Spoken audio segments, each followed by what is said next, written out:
দিনাজপুর ইতিহাস, ঐতিহ্য ও উত্তরবঙ্গের হৃদয়। বাংলাদেশের উত্তর পশ্চিম প্রান্তে, যেখানে ইতিহাসের আঁকিবুকি, যেখানে রাজা, জমিদার ও ব্রিটিশ শাসনের ছাপ আর মুক্তিযুদ্ধের রক্তাক্ত স্মৃতি, সেই প্রাচীন জনপদের নাম দিনাজপুর। আজ আমরা জানব দিনাজপুরের জন্মকথা, তার গৌরবময় ইতিহাস আর সেই সব গল্প যেগুলো এখনো বাতাসে ভেসে বেড়ায়। চোখে ছবি, কানে কথা, বসালো মেলা, জানা হবে, শেখা হবে সারা বেলা। অবস্থান ও বিস্তৃতি। দিনাজপুর জেলা অবস্থিত বাংলাদেশের উত্তর পশ্চিমাঞ্চলে, রংপুর বিভাগের অন্তর্ভুক্ত একটি অন্যতম প্রাচীন ও বৃহৎ জেলা। উত্তরে ঠাকুরগাঁও ও পঞ্চগড়, দক্ষিণে গাইবান্ধা, জয়পুরহাট, পূর্বে নীলফামারী ও রংপুর, আর পশ্চিমে ভারতের পশ্চিমবঙ্গ। এই সীমানা ঘিরে গড়ে উঠেছে দিনাজপুর। প্রায় ৩,৪৩৮ বর্গ কিলোমিটার আয়তন নিয়ে দিনাজপুর হল বাংলাদেশের সবচেয়ে বড় জেলা। ২০২২ সালে জনশুমারি অনুযায়ী এ জেলার জনসংখ্যা ৩৩ লক্ষেরও বেশি, যেখানে নারী পুরুষের বসবাস প্রায় সমান। নামকরণ ও প্রতিষ্ঠার ইতিহাস। দিনাজপুর জেলা প্রতিষ্ঠিত হয় ১৭৮৬ সালে। জনশ্রুতি আছে, দিনাজ বা দিনারাজ নামে এক রাজা এ অঞ্চলে রাজবংশ প্রতিষ্ঠা করেছিলেন। তার নাম অনুসারেই রাজবাড়ির পাশের মৌজার নাম হয় দিনাজপুর। পরবর্তীতে ব্রিটিশ শাসকরা ঘোড়াঘাট সরকার বাতিল করে নতুন জেলা গঠন করে এবং রাজার সম্মানে জেলার নাম রাখে দিনাজপুর। প্রাচীন যুগের দিনাজপুর। একসময় দিনাজপুর ছিল প্রাচীন পুন্ড্রবর্ধন সভ্যতার অংশ।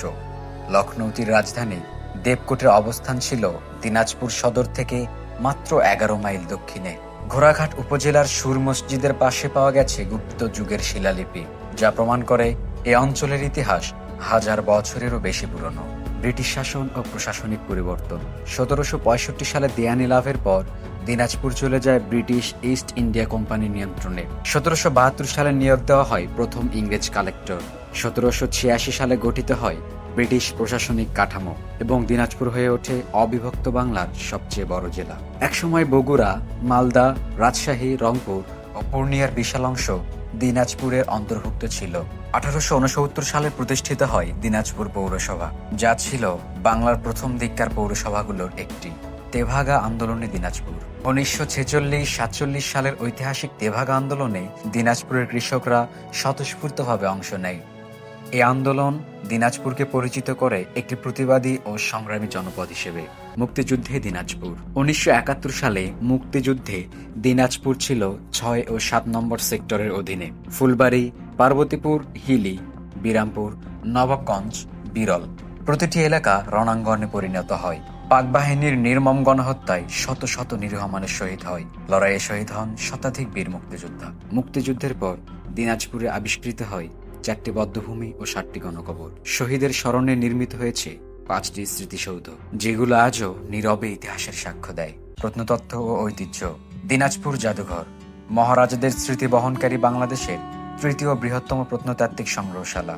এছাড়াও রয়েছে ঘোড়াঘাট দুর্গ, সীতাকোট বিহার, ১২ পাইকের গড়, প্রাচীন বিষ্ণু মন্দির, কালিয়াজিউ মন্দির, রামসাগর। মানুষের তৈরি এক বিস্ময়।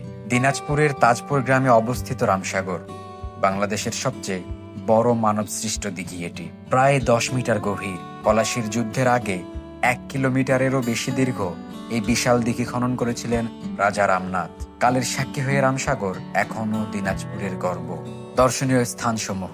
দিনাজপুরের দর্শনীয় স্থানসমূহের মধ্যে রয়েছে কান্তনগর মন্দির, মায়াবাদ মসজিদ, দিনাজপুর রাজবাড়ি, স্বপ্নপুরী, নবাবগঞ্জ জাতীয় উদ্যান, বড়পুকুরিয়া কয়লাখনি, পার্বতীপুর রেলওয়ে স্টেশন, হিলি স্থলবন্দর।